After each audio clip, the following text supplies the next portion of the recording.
మీరు తీసుకునే అదే మందులు, అదే నాణ్యమైన మందులు, కానీ సగం ధరకే. అవును, మెడ్‌ప్లస్ బ్రాండ్స్‌పై 50-80% తగ్గింపు. బయట షేవింగ్ చేయడము అంటే బేసిక్గా నేను చెప్పాను కదండి ముందుగానే హెపటైటిస్ బి కానీ సి కానీ బ్లడ్ ప్రోడక్ట్స్ ద్వారా వస్తుందని చెప్పాను. ఈ బ్లడ్ ప్రోడక్ట్స్ అనేవి ఏంటి?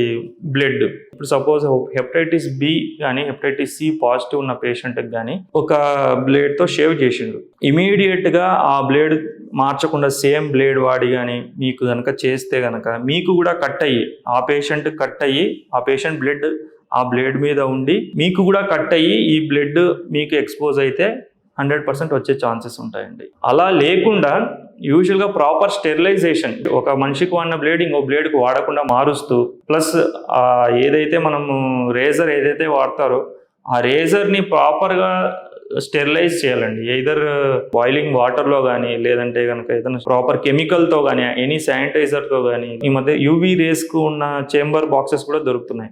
ఇటువంటి దాంట్లో ప్రాపర్గా స్టెరిలైజ్ చేసి వాడితే ఎటువంటి ట్రాన్స్మిషన్ రిస్క్ ఉండదండి. ఎప్పుడైతే ఇటువంటి ప్రాపర్ ప్రికాషన్స్ లేకుండా చేస్తారో హెపటైటిస్ బి పేషెంట్కు ఉన్న బ్లడ్ వాళ్ళు యూజ్ చేసే రేజర్ కానీ బ్లేడ్ కానీ అంటుకొని మీ బ్లడ్ కూడా ఎక్స్పోజ్ అయితే కనుక వచ్చే ఛాన్సెస్ ఉంటాయండి.